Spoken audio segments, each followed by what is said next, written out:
The fact that you feel confident about yourself is very seductive in itself. It has an attractive power. I talk in The Art of Seduction of charisma. I have a whole chapter on the charismatic and the origin of charisma. And what I define charisma is, there's a person who has a kind of inner light inside of them. They're so confident that they kind of glow with that confidence, that their words are kind of revealing it, their eyes are glowing, their gestures are glowing, and they're very charismatic. It could be a Malcolm X, it could be a Marilyn Monroe, it could be a John F. Kennedy, it could be a Mick Jagger, whomever, right? We sense this incredible confidence and this power, and it's like an inner lantern that just makes everything glow, and we are so attracted to that. That's what charisma is. Why are we attracted to it? Because we envy people who have that kind of confidence. We wish we could have that, and we find it very compelling. We want to know them. We think that some of it perhaps will rub off on us. I know in working with 50 Cent, I wrote a book with him. This guy is very charismatic. He's extremely seductive. He's one of those men that I mentioned earlier who's like in that pantheon of great seducers, and I've seen him up front doing his seduction. So I know, I speak from experience. And he has this incredible charisma, this insane confidence. It's not in what he says, it's not in his eloquence, it's just in how he carries himself, right? And it could be a little bit cocky sometimes if we've all seen from him. But man, it is so seductive, and women go crazy over things like that, and men will go crazy over that in women as well. So confidence is extremely important in the realm of seduction. You can almost not go wrong with it. Yes, you can border on being insane and grandiose. But the feeling of that person is comfortable and confident and has that kind of inner, force, energy that's coming up from somewhere they don't know is very powerful and very compelling. So, and the lack of confidence is extremely anti-seductive. It is very. Probably hurt the relationship. If your partner is always lacking confidence in themselves, it doesn't make you feel attracted to them, right? Right. So what would you say if someone's been through a breakup after breakup, or even just one bad breakup, and they feel heartbroken or closed off? How can they reclaim that confidence? What would you say to that person if they've lost confidence on how to reclaim it themselves? And also, if your partner has lost confidence and you're in a long-term relationship, how can you help someone gain confidence in a relationship? So individually, how do you reclaim it? And then your partner is lacking it. Well, there's several ways to answer that. I mean, seduction is almost like a skill.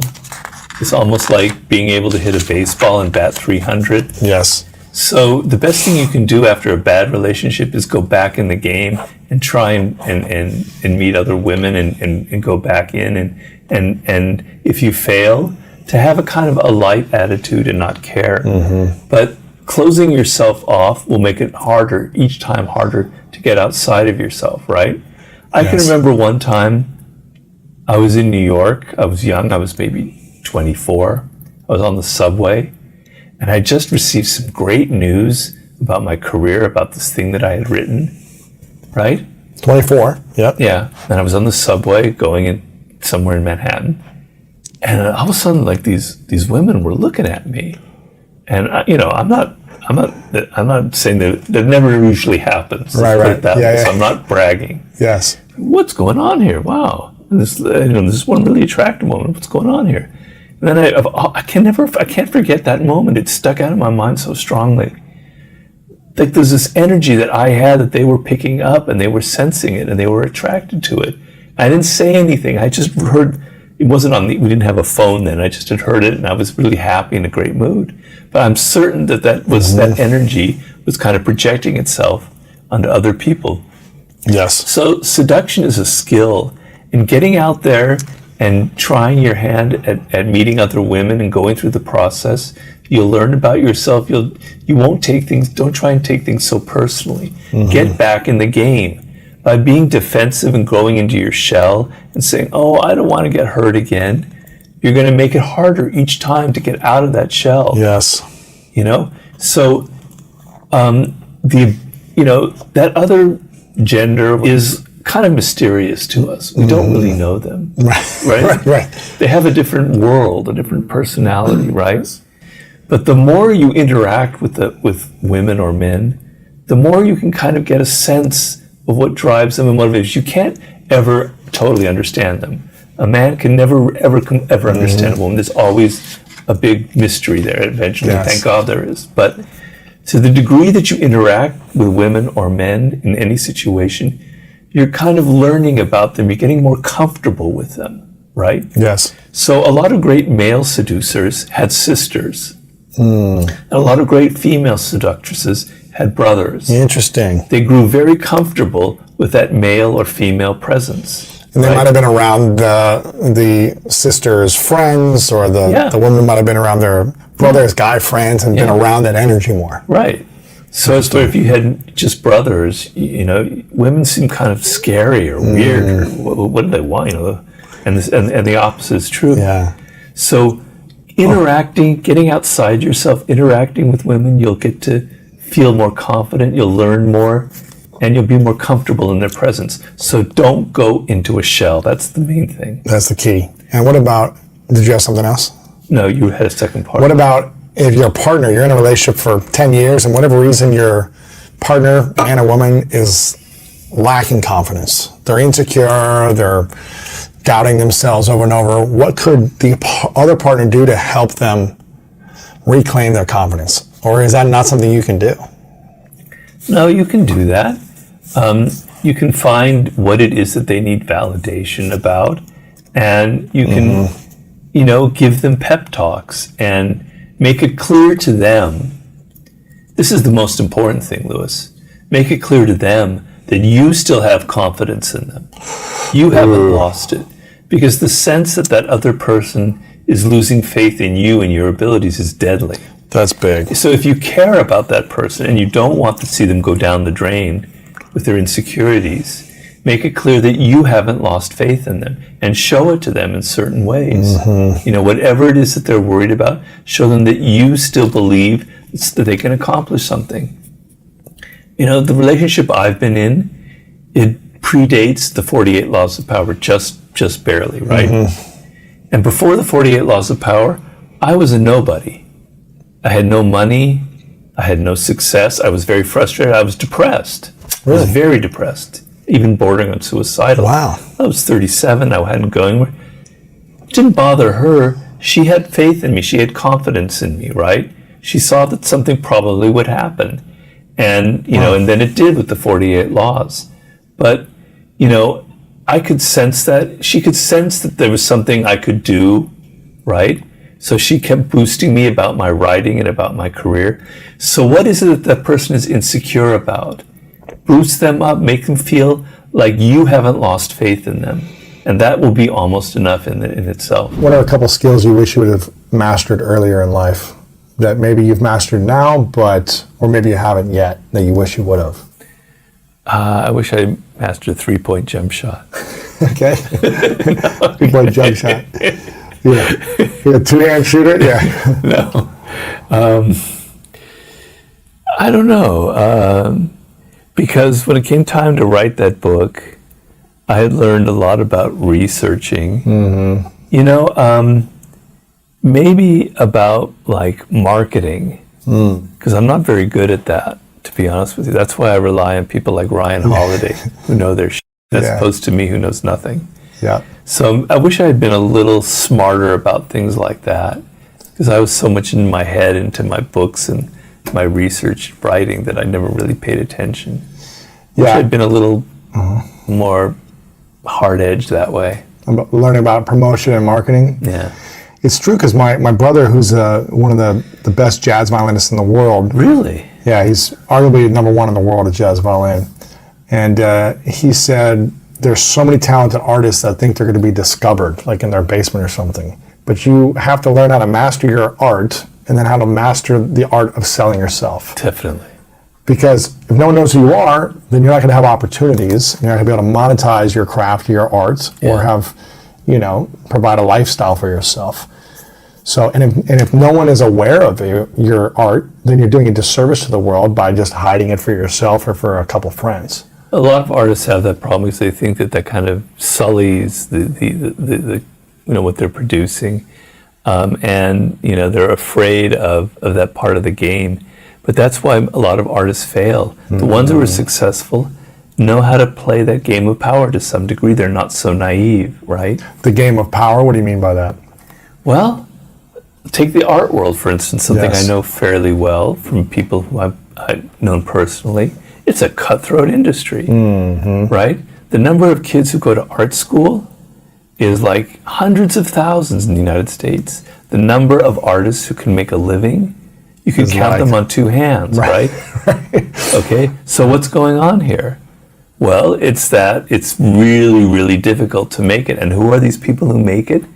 They've gotten tough, and they've learned how to market themselves. They've learned how to promote. They learned what sells right now, and they've mastered that aspect of the game. Here in Los Angeles, every other person is an actor or a screenwriter wannabe, right? And they think they've got all the talent in the world, but they're not disciplined. They don't take a day-to-day approach, and they don't know how to sell themselves. I mean, I deal with that all the time. I've dealt consulting with actors who don't know, like in just the audition aspect, they don't know how to present themselves and sell their skills. They think just their natural ability is enough, but it's not.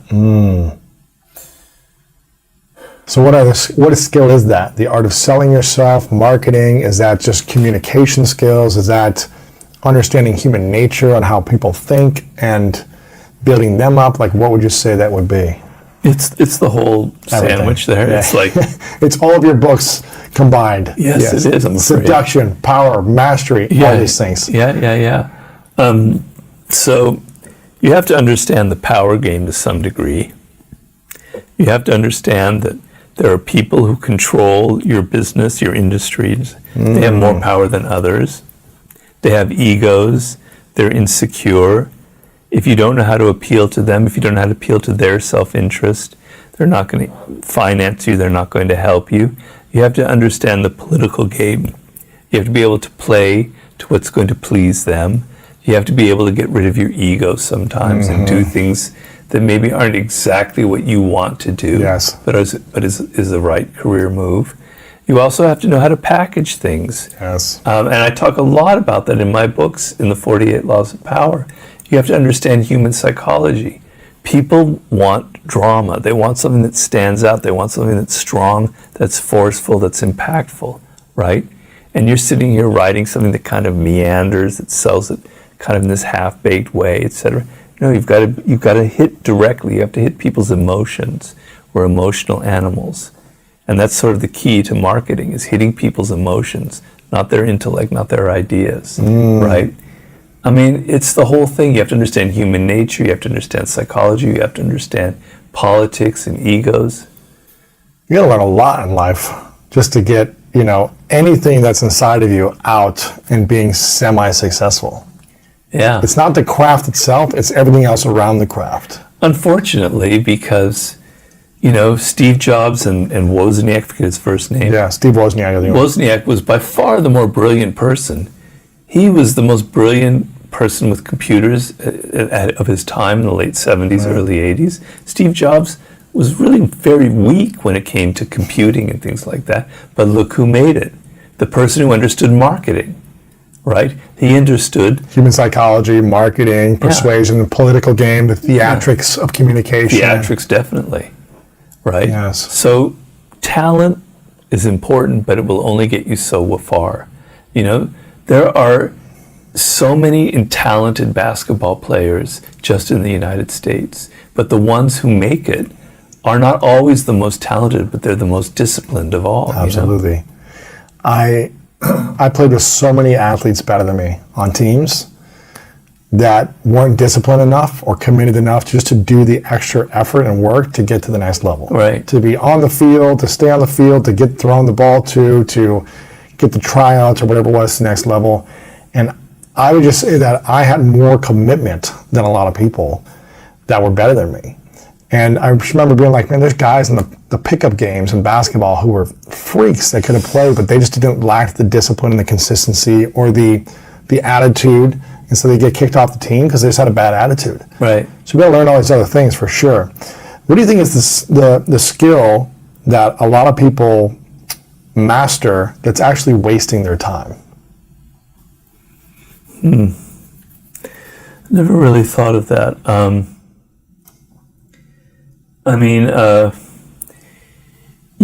You can try too many things in life. You can try to learn too many things, right, and never master one of them, right?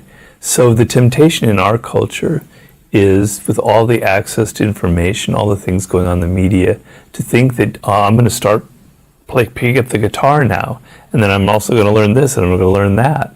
So people are kind of trying too many different things, and they're not like learning one thing really, really, really well. Yes. And so that's kind of the main fault I see in a lot of people, particularly when they're young, because it's very difficult when there's so many things out there and there's so many temptations.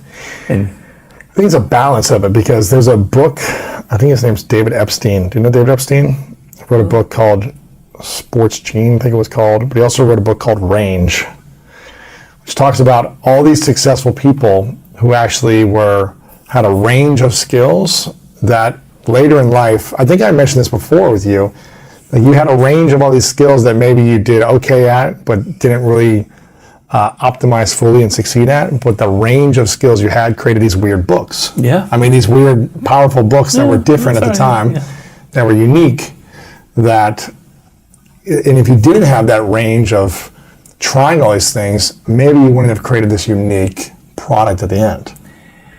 I agree with it, but there's a little element that I would twist there. Right. So, for instance, I had learned researching skills when I worked in Hollywood and in journalism, and that's actually a skill. Yes. You know, I learned how to work libraries like you had no idea how to work a library, right? And I'd done it for years. Oh man, that's a lot of time and energy. Yeah. Well, that wasn't like just kind of a semi-skill that I possessed. That was a real skill. Yes. Right? And the journalism that I had learned was, 4 or 5 years of writing under a deadline, making things concise and dramatic. I wasn't wildly successful, but I could say it was a skill. So when I combined everything, and then my knowledge of history, etc., there was definitely a range, and in that range, I totally agree with that writer. Yes. But if they were kind of mediocre skills, I don't know how it would have all fallen into place, So it was all within the ability of writing and researching. It wasn't like, I'm going to do all these other things that aren't associated with writing. Exactly. Gotcha. Yeah, and for mastery, I interviewed Paul Graham, because I agree with that idea, and I advocated learning 4 or 5 skills and then combining them in a unique way. But he was like the man. He's one of the most successful tech entrepreneurs of our time. He started. He went to college and learned hack computer skills. He was going to go into AI early on. Didn't like it. Didn't like the politics. He dropped out, and he went to Italy to study painting, right? And he studied painting for several years and became really good at it, and really good at design, etc. Then he came back to New York, and he heard an ad on the radio for Netscape and how the future of the internet was selling products on the internet, which no one had ever done before. And he goes, maybe I could take my design skills and my knowledge of computers and create something that would be very aesthetically pleasing and very easy to navigate, and would be like me. And it ended up being the first kind of online store that Yahoo bought, and on and on. But he was really good at those two things, Steve Jobs was really great at the design element of technology and so forth. So I'd be a little wary of telling people that you can kind of learn 4 or 5 things kind of middling. Right. Because the main thing that'll get you ahead in life is your level of enthusiasm and excitement. Over anything else? Yeah, your love of something. So you have to kind of learn and be energized and really excited by it. And if you're just kind of piddling around trying different things, you won't bring that kind of... A friend of mine years ago, probably 18 years ago, told me that the world makes room for passionate people. And there's a quote by the coach of the Green Bay Packers. What's his Vince name? Lombardi. Yes, that if you're not Icon. fired up with enthusiasm, you'll be fired with enthusiasm. Something like that, right? I'm paraphrasing. But if you're not fired up with enthusiasm, then you'll be kicked off the team. Yeah. Because we need people here who are excited and passionate about what they're doing. Otherwise, what are we doing here? Right. And we're going to lose if you're not fired up with enthusiasm. So I think that's probably one of the greatest skills, is having the energy to have enthusiasm about what you're doing, Right. to get yourself the opportunities over than the mastery of itself with a negative attitude, Right. I would say. Yeah. It's no fun having someone on your team who's really good at something, but just mean and nasty and dragging and not on time and whatever. You're just like, Yeah. it doesn't matter how talented you are. Right. It's the other skills that come along with it. Right. What if someone's struggling to accomplish their goals? We've talked about fear a little bit. It's been holding people back from trying and getting out there. But what if they've got their goals, they've got the stuff, they're willing to go after it, but they're struggling accomplishing goals? Do you have any strategies or tactics to setting up your life in a way to accomplish goals more? Yeah. I mean, so I call it kind of a ladder of descending goals. I think that's one of the entries in that book. Okay. So what you want is a mix of things, because a lot of success in life is creating this kind of balance. So you want an overall goal for yourself. Let's say you want to accomplish this business that you want to start, right? But you're not able to get there. You're not able to make the bridge to it, okay? So you say, this is my long-term goal. And then you build a ladder of descending goals of small things to get there. And within it, so let's say your goal is 5 years, you're going to start the business. Then within that, you've got months and you've got weeks and you've got days, and you're building small goals that you can reach and that are reachable. So I want to start my business. It's really hard out there. There's one thing that I don't think I'm good at. All right, well, tomorrow I'm going to start learning this new skill. I'm going to go to school. I'm going to read this book, right? Give yourself a goal that you can reach in a week, right? Or in 2 weeks. Yes. So that what's killing you is you're thinking too long term and you can't get there, and it's kind of making it seem like it's impossible. It's killing your spirit, right? You're too ambitious. You're thinking too far ahead. You need smaller, reachable goals, right? So your great business, your great book, your great podcast has other little steps you have to take to get there. Create a step you can reach in a month, a week, or whatever, and reach it. Don't make it too difficult, but don't make it too easy. I always tell people to make it a little bit above what you think you can do, and you'll get there. But if you give yourself a goal in a month that is a step towards creating this larger thing, and you reach it, you'll have a sense of pride and accomplishment. You did something, right? Yes. You got part of the way there.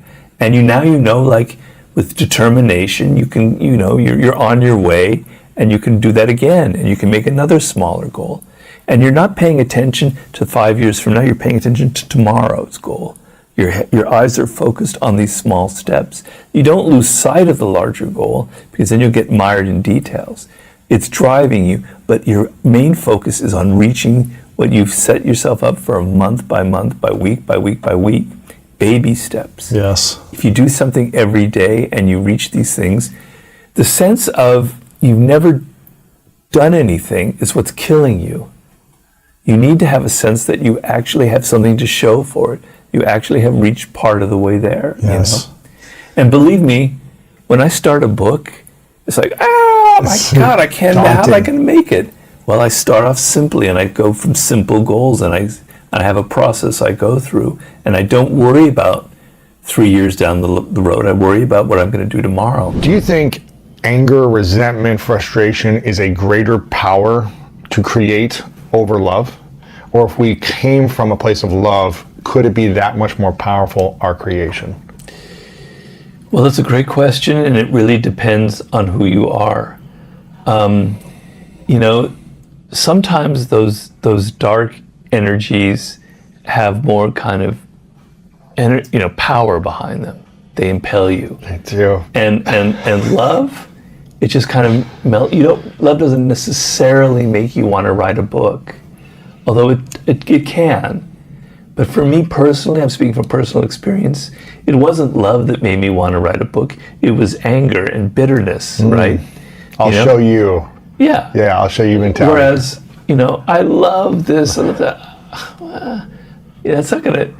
And the reason why that happens is people in our day-to-day life are so repressed. We have to be so politically correct. Yeah. We have to be so pleasant and smiling, etc., that when your work expresses anger or expresses pain, people love it. They're drawn to it because finally someone's expressing what I'm feeling, but no one else is talking about, right? That's powerful, yeah. Yeah. The person that I think a lot about in the dark side is Kobe Bryant, and I was going to talk to him about it if I could have, because he confessed this. He had a lot of dark energy.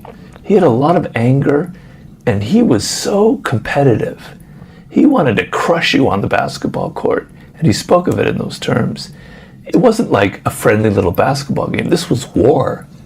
But like Michael Jordan, he channeled this energy into being a good teammate and to just defeating the other team, working as a good player, a colleague with his teammates. But he learned to channel it. Early on, it kind of destroyed him a little bit. It kind of ruined his relationship with Shaq in a way. But then he learned that anger, etc., was the source of his power. It's kind of like Star Wars and Jedi type thing, and how you use that dark energy and transform it into something positive.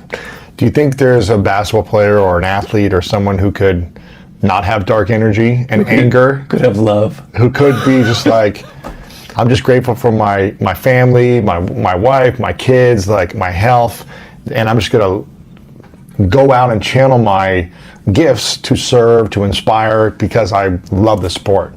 Do you think there's... No. No, you think anger is the way. It's like learning to channel anger and in a competitiveness and ambition and the desire to win, is a very powerful motivating factor. Very powerful. Maybe if you're an ice skater or in a sport like that where you're working in pairs and something, dancing or you don't maybe want to have that kind of issue. I can get that, but like football or basketball or even baseball, I don't think so. And all the greats that I've studied all have pretty much a very similar profile. And there have been examples of players who don't have that drive, who are more kind of into being friendly and nice and loving, and they don't go nearly as far. I'm afraid to say it. The greatest players, LeBron James, is probably the greatest player now. You're from Cleveland, right? I'm from Columbus, but Ohio. Ohio, it's all Ohio, the same. we're Ohio, yeah. Are you a Laker fan? I'm a Laker fan now because of LeBron. Okay. I'm a LeBron fan. Okay. Well, me too now. Yeah. But that guy is driven. Driven. Right? You can see it in his face. He doesn't want to lose. He's not going out there with love in his heart. I mean, he's a very generous person. He's a very loving person outside basketball. But on the court, no, I don't think so. He's an animal. Yeah, he's an animal on the court. It's interesting because I was very anger-driven from my teens to my 20s. Maybe a little bit in my early 30s. I was driven by anger to compete, to be the best, to win. But it always left me achieving and accomplishing and kind of proving people wrong, but it always left me feeling like still unfulfilled inside. How can someone be driven by anger or frustration, bitterness, and achieve and feel peace at the same time? Is that possible? Yeah, because that's not, the goal in it is not like beating other people and humiliating them. That's the dark side, and that's giving into the dark side. The goal is to be the best at your sport, to win a championship, and then to give back to the community, to make a lot of money, and then donate a lot of it, or become, like LeBron has done with the schools in Ohio, etc. To be a good role model. But when you reach the top, you have that luxury. And so it's more like, what are you doing this for? So when I had my 48 Laws of Power, I'm sorry to talk always about myself, it's kind of the narcissist in me here. It's all good. I admit it. It wasn't about making fun of all those Hollywood executives who I disliked. Then it wouldn't have been the book that it was. It was, I want to help people. I want to use my energy, my frustrations, to show people that they don't have to suffer the way I suffer, other people suffer in the work world. These are the laws of power. You don't have to be so naive. You can understand that you don't need to never outshine the master. So I was able to put my energy in there and get some of my yayas out in doing it, but for a higher purpose, to help people. Right. I think that's the difference, right? Yeah. And so I tell people, you feel anger, but there's a lot of injustice in this world, particularly nowadays, right? A lot of things are just wrong in this world today. And if I were young, my anger would be exploding because there's so much that's wrong. Channel it into a worthy cause, into justice, into leading some kind of movement. That's a brilliant way to take your dark energy and metamorphose it into something really positive. Yeah. Believe it or not, because in my last book, Martin Luther King was one of my heroes that I wrote about. He had some of those frustrations and some of that anger.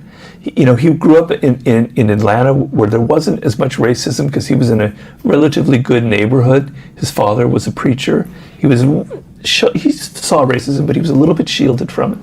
And then he had his first encounters, particularly when he went up north to like Boston. Believe it or not, it was in the north that he had his first real encounters.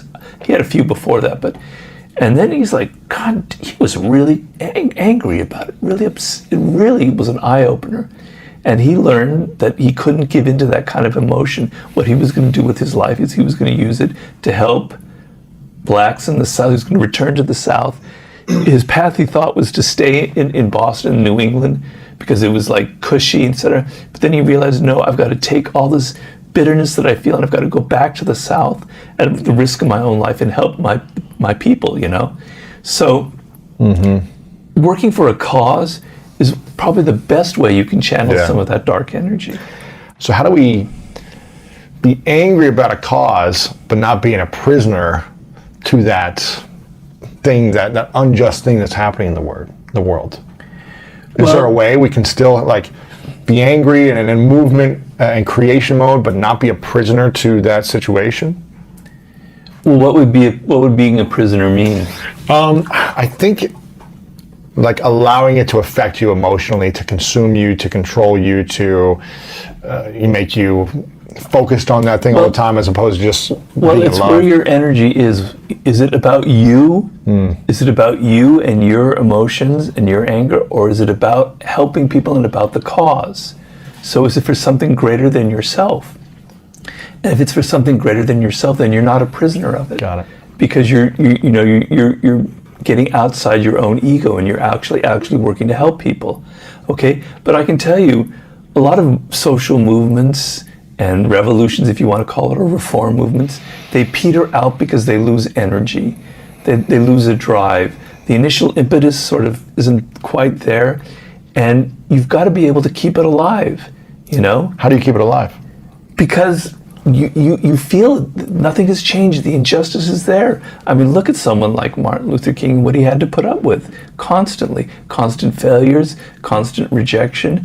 He dealt with so much envy, it was insane. Even people within the movement were constantly belittling and criticizing him. But he kept his eyes focused on the greater prize, the ultimate goal, which is what you want to focus on. But you have to use that energy or it's going to peter out, because life will wear you away. You'll get older, you relax, you don't want to have to spend so much time doing this.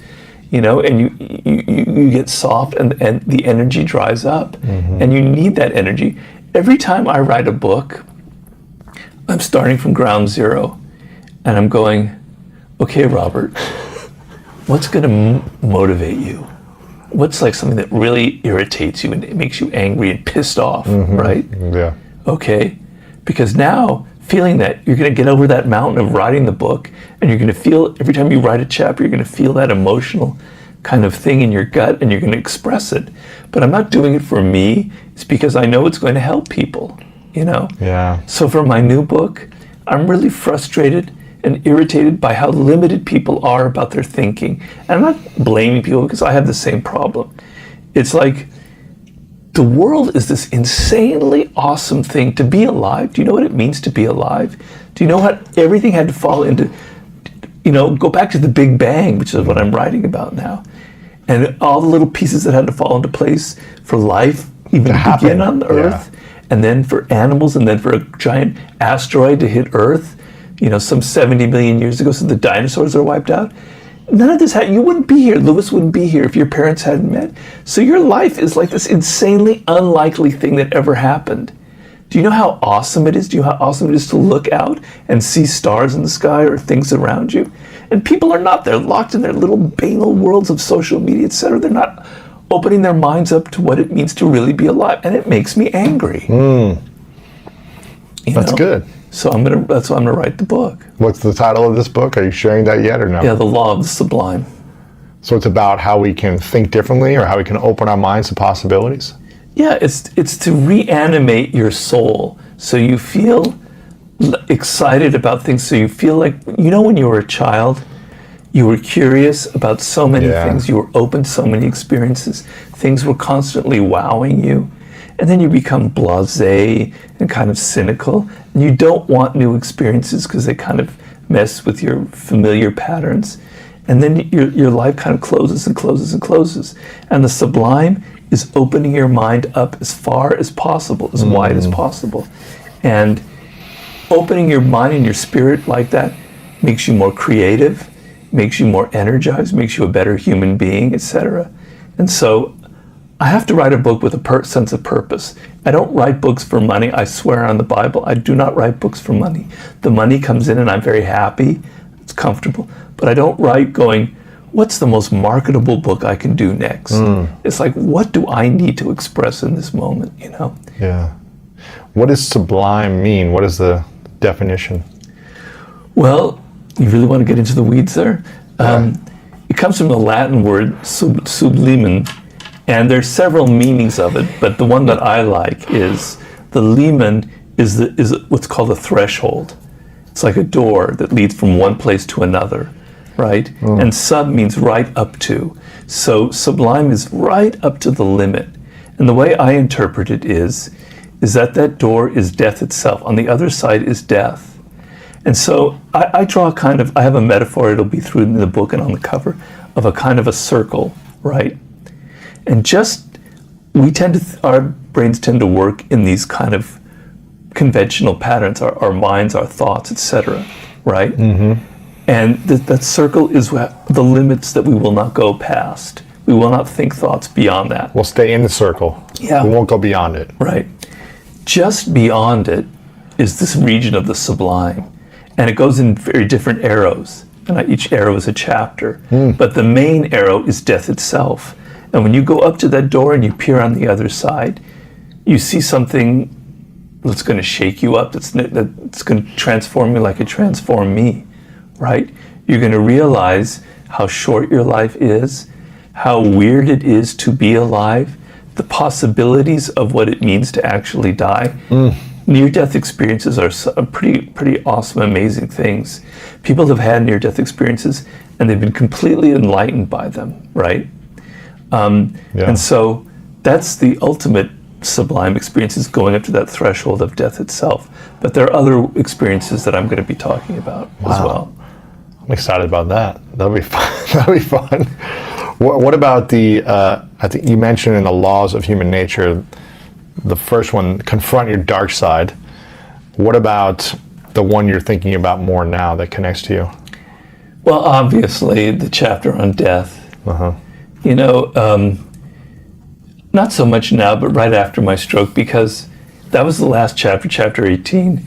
I finished it pretty much in May of 2018, and I poured a lot of energy into it because I kind of think a lot about mortality, etc. And I really thought, and I did research and I put a lot into it. And then 2.5 months later, it happens. After the book came out? After I finished writing it. After you finished writing the book and it came out, yeah, gotcha. Like, what is the irony there? The gods are somehow like messing with me, right? Yeah. Because the fact that the stroke happened was like a series of chains of events that were pretty unlikely. So it was almost like fated to happen, right? And so I had to reassess. All right, Robert, you wrote that. Is that really true? Is it really true that it alters how we look at other people? Yeah, it does. You were true. But what happened was the chapter was written from an intellectual position, and the experience was not intellectual, it was very real. So when I had my stroke and I was in the hospital in the first days, I had this feeling in my stomach of almost like my bones melting, that they were soft, that the inside of my body was soft. And so I later thought that that is the feeling of death that's still in me, this feeling of softness. So death was no longer an idea, it was in my gut, it was in my viscera, it was a feeling. And so, I had to think about that. And I actually did write that death is a feeling, it's not an idea. But here it was brought to me in an experiential way. Wow. I think that experience you had is going to be very powerful for the next book. I hope so. Being able to share your experience of being on the brink of death. Yeah, I'll tell you what. Wow. I'm going to mention this in the book. I had planned on writing this book on the Sublime 14 years ago. It was to be the book I wrote after the war book. And then I got sidelined into different projects. And I had always had the idea when I did this that I was going to go have these incredible Sublime experiences. I was going to go travel to Antarctica to experience it. I was going to go paragliding. I was going to take boats in this area. I was going to of all these adventures. I was going to live my book. And now I can't do anything. I can't do one thing. I can barely even go outside the house. So what do I have to do? I have to live in my head. Wow. I have to imagine all of it. And I think it's a very good thing, because if I had been able to just go around and have all these adventures, I'd look like this kind of privileged kid who could just use his money. But the readers are going to say, I can't go to Antarctica, But everyone who's reading the book is going to be in my position, more or less. You don't have the money or the power to do all these things, but it's in your head, it's how you think about it. So it's altered how I'm going to write the book and how I think about the reader. I think imagination has got to be one of the most powerful things we can have, the power of our imagination. What did Einstein say about imagination? Something that's like more powerful than knowledge or something like that. But it's what you're talking about earlier about being able to alchemize something, having an idea that then we can transmute into real life and creation. And I think it's hard to create something meaningful without having a meaningful imagination, which brings you back to being a curious mind from childhood, and being able to express yourself and be curious. Well, I look at it this way. We're all going through a very difficult time now. A lot of people out there are really suffering. The circumstances are very harsh, but their work, etc. And the tendency is that you don't imagine what else it could be, what the future could be, what you could be doing with your life. So the lack of imagination is really holding you back. So the idea that I want to plant in people's brain with my next book and in general is things don't have to be the way they are. Because you're in this situation in the present doesn't mean it has to be that way in 2 months or a year from now. There are other possibilities. Try and imagine a different path for your life in a year, or what that could be like. Try and imagine a different relationship you can be in if you're stuck in something. But don't keep in this small little circle of thought. So imagination is extremely powerful and extremely important, You mentioned Martin Luther King as someone you're really inspired by from the past. Who are the top 2 people that you've researched or written about in any of your books that you really connect with the most as an inspirational leader from the past or a human being? Well, this person is a little bit more on the devilish side, because I have to, not act like I'm this Mother Teresa here. And that would be Machiavelli. Machiavelli was the inspiration for the 48 Laws, somebody I've always loved, because he's such a realist. He explains this is not how life should be, this is how life is. This is how people are. This is what the world is like. And when I was 16 when I first read The Prince, I was like, wow. I didn't really understand the book, but I go, wow, this is powerful. This is really talking to me. This is really saying what it's like with my friends in high school, etc. I could relate to his honesty, because so many people are so dishonest. And I love him because he's a man of the Renaissance. People don't understand this about him. He wrote a hardcore book like The Prince, but he also wrote much more intellectual book like The Discourses. He also wrote one of the wickedest plays, comedies ever written in the history of theater. A play so sacrilegious that it shocked everyone at the time, and people still. And it's a very funny play called Mandragola. So he was like a poet. He was a great seducer of women, even though he was physically ugly. He was like a really weird guy. He was interesting, and I loved his stories, right? So he'd be one. And the other one would be from Master, was Leonardo da Vinci. I mean, these are from the same period. In fact, they probably crossed each other's path. But da Vinci, you know, he was like not human. He thought on a level that was so superior, that was so almost godlike, that it fascinated me, you know? There's a theme that I have in my new book. People who are so far ahead of their time that it's uncanny. And I have examples in history of this. People who are 1,500 years ahead of their time. How can that be? You know, is it just coincidence or what is it? And I'm fascinated by it. Well, he was doing drawings of military tanks, of flying planes, of, you know, all kinds of elaborate technological devices that some have never even been invented, you know. And where did this come from? He was also like one of the first people in history who observed nature just for itself. He loved like plants and flowers and animals without thinking about God or religion. He was one of the first animal lovers in history. I'm an animal lover, right? I love any kind of animal. You got cats, right? I have cats, but I love dogs. I love cats, horses. right? I have 2 cats now. But I love horses. I love dogs. I love them all. People were so cruel to animals back then. Nobody had pets like that. Yeah, just stray animals, and they just Cats kick were them. just there to kill rats. Wow. You know, etc. He would go in the marketplace in Florence when birds were being sold. He would buy them and open the cage and let them fly away. You know, he had great empathy for other animals, creatures who the church said didn't have a soul, but he believed that animals had souls, and he was the first person really. So I'm obsessed with people like that who are so far ahead of their time. So he'd be the second guy. Wow. Is there a woman from the past that you really... Cleopatra, why? Well, because I wrote a book about seduction. Yeah. And, you know, I'm obviously have a side to me that's very into seduction. I wouldn't have written the book, you know, and in my 20s, I was kind of a player. You know, I know it's hard to believe now, but I was. Yeah. I was a bit of a rake.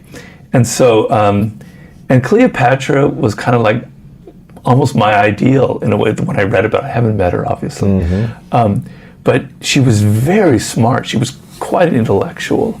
I've always been very attracted to very smart women, right? She was very well read. She had the Library of Alexandria there. She'd read all the Greek classics. She was a lot smarter than the men around her. She was a lot smarter than Mark Antony. I wouldn't say she was smarter than Julius Caesar, but she was his equal. Wow. And she was an insanely good seductress. She was very theatrical. She knew how to create these insane spectacles. And what man wouldn't be impressed by that? You know, she knew that Mark Antony was like this kind of raging sensualist. So she seduces him by creating this insanely decadent barge that floats down the Nile River with all these weird animals on it and people fanning you with giant things and all gold and everything. And, you know, Mark Antony goes on a tour of all the cities on the Nile on this barge, and he was totally seduced. She was like constantly putting on this theater. And believe it or not, she supposedly wasn't that beautiful. We don't have any images from her, but description said that she had a bit of a nose, etc. But she had, her energy was really interesting, so that would probably be the woman of my choice. What do you think is the greatest skill or a couple skills that any 20 to 30-year-old, kind of in their 20s, should be learning how to master today, from the skills of psychology, the skills of human nature, the skills of understanding people? Which skill should that be to focus on? The best thing is to be able to get inside the minds of other people. Ooh, there we go. If you develop that skill, the sky's the limit. Nothing will ever stop you. Because people are like a mystery. They wear a mask. And you don't have any idea what they're thinking. And I had this metaphor in Human Nature, which I never wrote, but imagine a device was created in which some app that you can know the thoughts and feelings of the other person. Do you know the power you would have? Wow. It'd be insane. Okay, I can't give you such an app, I can't invent that, but you can develop half of that power by becoming someone of insane empathy. And it's not easy, and not everybody's born the same way, but it begins with one very simple step. And that is, normally you go around more interested in your own thoughts and ideas. You're thinking about your boss, you're thinking about your girlfriend or boyfriend, you're thinking about this person who said this, that, or the other, and you're locked in your head, and it's like a record, like in the old vinyl days, going around and round and round the same grooves, right? And even when you're sitting there talking with someone on a date or something, you're thinking about yourself, you're still in there, right? Because you find yourself more interesting than the other person. And it's very human, and I'm not judging it, but inevitably you think your own dramas, your own ideas, your own problems are essentially more interesting than the other person. So if that's your starting position, you're naturally going to be more absorbed in yourself. You need to switch it around, and you need to tell yourself, the other person is more interesting than me. Their life, their thoughts, their ideas, it's like an undiscovered world. It's like going to Tahiti or something and visiting another culture. They have experiences you've never had. They have a world that's not your world. It's fascinating.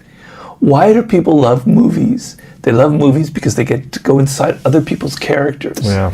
And they get to vicariously live in them. It's voyeurism. You can have that in everyday life if you switch that thing where you're more interested in other people. And so when you listen to them, you're not listening with the idea of, do they like me? Are they thinking about me? What does it have to do with me? I'm sorry using that voice, but you know, blah, blah, blah, blah, blah, kind of a whiny voice. What's it about me, me, me, me? Thinking, just in a Zen way, absorb yourself in their words and their energy and think about what they're saying. What's the subtext behind them? What's the body language revealing? What is it that motivates them? What is their inner life like? I can't get inside Lewis Howe's thoughts. It's impossible. But I can get inside your moods and emotions, because we humans are very susceptible to the moods of other people. We can feel them. So I can start to, if I'm open enough, I can understand the tone in your voice. I can understand the subtext of what you're saying, and I can pick up the emotion behind it and what you're intending. And once I do that, well, then if someone says something, I don't have to take it personally, because now I understand that it probably comes from other things that have nothing to do with me. Yeah. Or I want to persuade them to help me on a project. Well, now I know what their world is like, what their spirit is, what their problems are. I'm going to mold what I'm saying to get them interested in my idea. Doors open up to you, left, right, and center. The whole universe opens up to you once you're able to put yourself in the mindset and the point of view of other people. Enter their spirit. That's the single greatest step you can have. So you're about to start your first job, and you're all insecure and you're all worried about you and what people think about you. Try and it's not easy, it's not natural. Try and make that switch, and don't think about yourself, and try and figure out, what is your boss like? What is he or she? What is motivating them? What are their insecurities? What are their doubts? What is this person feeling that? And suddenly you're going to navigate this social environment in a much different level. I love this. This is powerful, I think. So to get in the minds of other people would be the greatest skill. By far. And the way to do that, I'm hearing you say, is through empathy, through asking interesting questions, through listening. No, it's taking this one step, which is, other people are more interesting than me. I love going to see movies. That other person is like Hannibal Lecter. I'm sorry, that's not a good choice. Sure. Could be, or they're like this other character in some other movie. I don't know, choose whichever one you want, right? They're fast. Beetlejuice. There you go. Okay. Wow, that was a long time ago. Yeah. Yeah, I remember that. Just thinking of a fascinating character. They're like that. They have stories, they have drama, right? Their childhood was probably weird. They come from a culture, from a city, from a background that's not your city or background, and to try and understand it. Now, some people are harder to do that with than others. There are people out there who are like just total assholes, and you don't really want to have to get into their world, right? You feel like you're getting yourself taking a shower of mud or something, or excrement or whatever. You don't want to get into their world. But even then, it pays. If you've got a psychotic boss, it pays to get inside their mind so that you don't take things personally, so you can understand where they come from. So even with horrible people, being able to understand who they are will prevent you from taking everything personally. So having the understanding that other people are more interesting than me, having that framework in your mind allows you to look at them differently. Or as interesting. But they have stories to tell. They have a life that's fascinating. They're like a character in a movie. I want to understand it. And asking questions allows you to understand it. You have to be careful with questions, because if you're so obvious, if you're going, tell me about this. Yeah. So did you love your mother? Did your father? They're like, why are you asking me this? Yeah. So how do we get to know them without being intrusive? Well, it's an art. So people love to talk about their childhood, right? And their successes, and Yeah, but I found like childhood is the main thing. Everyone has this kind of emotional attachment to their experiences as a child, to where they grew up, to their parents, to their family, to their earliest friends. It's got all sorts of emotions surrounding it that are very potent and uncontrollable. So a very kind of slip-in question about someone's childhood, and then asking a few leading questions and letting them do the talking. So if you're peppering them with questions, you look like a lawyer or someone who's... or someone like me who just interviews people for a living. Right.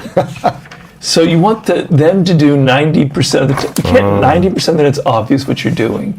80% people love to talk, right? If they do 70% of the talking, they're not even aware that they're doing that, but you're letting them talk, you're letting them be the star. But you find a foothold into what excites them, and you get them to talk and open up about their childhood, and then occasionally a question, and then occasionally you go into your own life to sort of show, oh yeah, you had that, I have something very kind of similar. Mirroring people is a slightly manipulative trick. I don't doubt that, and I talk about that in Seduction, but it's very powerful. They start telling you things about their childhood that are powerful, and you go, yeah, I had something very similar, and you probably have had something similar. Yeah. That's a really potent way of connecting to people. But you've got to be subtle. It's an art to getting people to talk and open up, to finding that thing that lights their face up, that gets them excited, Yeah, I think the book Influence by Cialdini, I don't know if you studied that book, but just likability allows you is one of his main, I think it's 7 or 8 keys of influence, but he talks about likability. And the more someone can see that they like you through mirroring or through, we have one thing in common, makes them like you more. So finding that commonality, social proof, there's a bunch of other things. I can't remember all 7 of them, but yeah, likability is one of the biggest things. It's one of the reasons why I'm just always trying to have fun and just be playful and kind of ease the moment for people so they can feel like, oh, this is relaxing and fun and playful. Well, I must admit that's why you're a good interviewer, and I know that because I've been with many bad interviewers who are kind of tense and nervous and defensive, and they're insecure, right? And they make you feel that way, but you have an energy that kind of brings out that part of, at least for me, that's good. Yeah, that likes to yammer. How does someone not be insecure? An interviewer, someone trying to get a job, and they're doing an interview with their potential boss.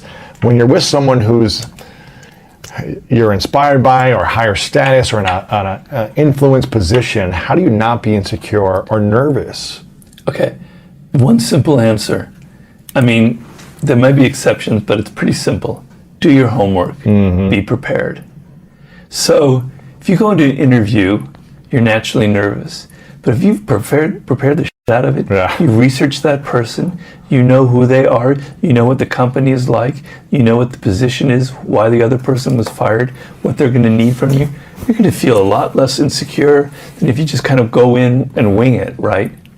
Okay? So if you're on any kind of project, I talked in the War Book about Alfred Hitchcock, the film director. And my wife is a film director. It's a nerve-wracking task. You've got an army of 80 people who are all bitchy and insecure and ego-ridden, etc. It's secretly hoping you fail. So they can be the director, yeah. Okay, it's a nightmare, right? And Hitchcock would, like, people were astonished. He'd be on the set, he'd be falling asleep. Oh, really? Okay, yeah, go ahead. He was like Buddha. He didn't care. He was never upset or anything. People, how could that be? Directors are the most nervous, bitter people. They're so control freaks. It's because he prepared every detail he knew beforehand. Wow. He knew every shot that he wanted, what the clothes looked like, what the colors, how the framing would be. He storyboarded it in exact detail. And he said that by the time the film was being shot, I was bored because I knew everything how it was supposed to be. So he could be calm because he was so well prepared. So if you do your homework, it's maybe not going to get rid of all your insecurities and all your nervousness, because the degree of nervousness is okay. Because you have to understand the physiology. Adrenaline is a very powerful emotion, and feeling a little bit of doubt and a little bit of fear will drive you and keep you awake and alert. So you don't want to be so confident that you'll just do anything. You want a little bit of tenseness. Yeah. But if you prepare and you've anticipated the situation, it will get rid of 80% of those doubts that you have. We were talking about before, and I have a couple final questions for you. We were talking about before self-doubt, before we started recording. And I'm curious your thoughts on doubting ourselves, and how do we train our minds or our bodies or our life so that doubt doesn't keep us from accomplishing with what we want, or keep us from trying something we want. Because I think a lot of people don't do something because they doubt themselves so much, from the fear of failure or the fear of success or people judging them. What's your thoughts on this? Well, the main thing is you have to try something, you have to do something, right? And of course, if you're full of doubt and insecurities, it's going to be very hard. And so what separates the person who is going to learn is on the way to success from somebody who won't will be that person who's 22, 23, they tries it, they do it.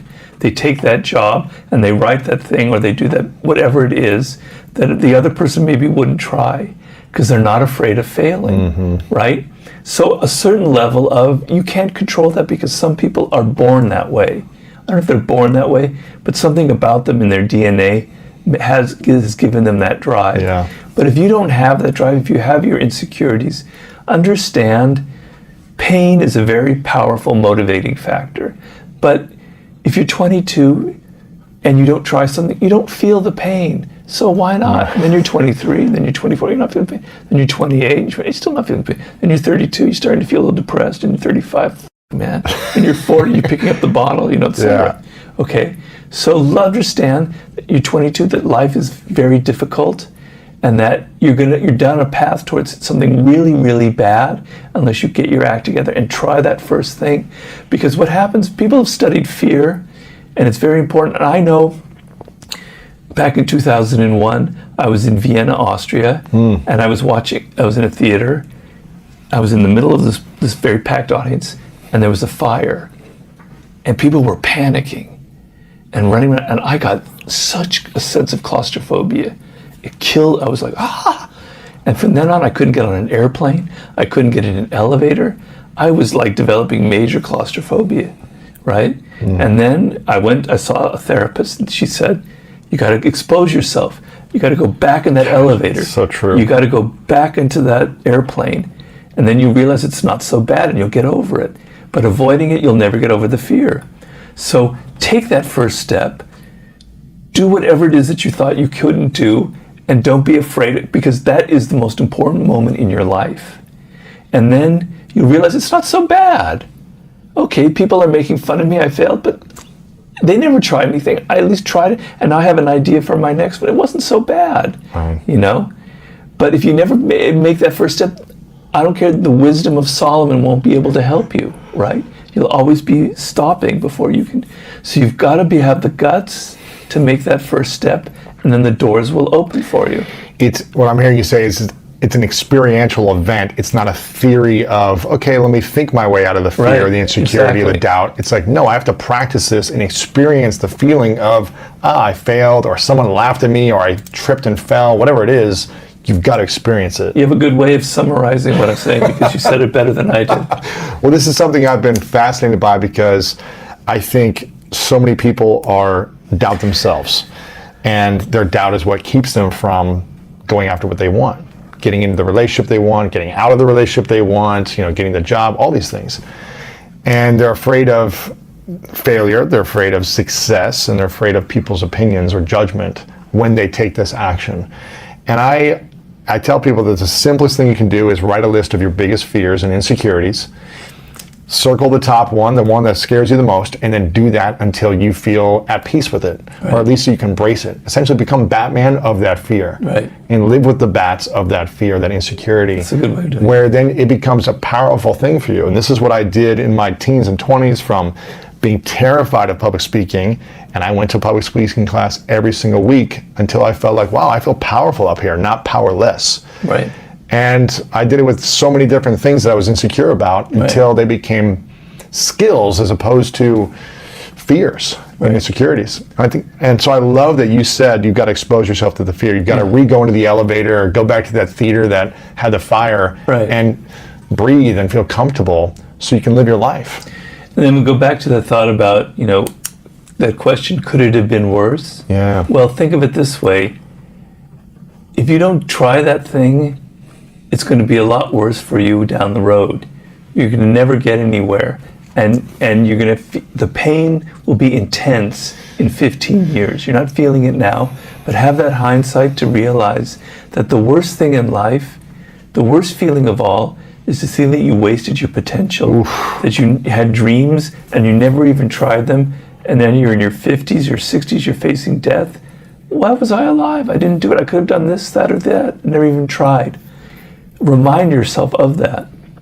They used to have emperors in ancient Rome would have a slave walking by them and whispering into their ear, you're going to die, you're mortal. You might die tomorrow. You might die tomorrow. Right? And that was like a reminder of their mortality and that they had to not get so...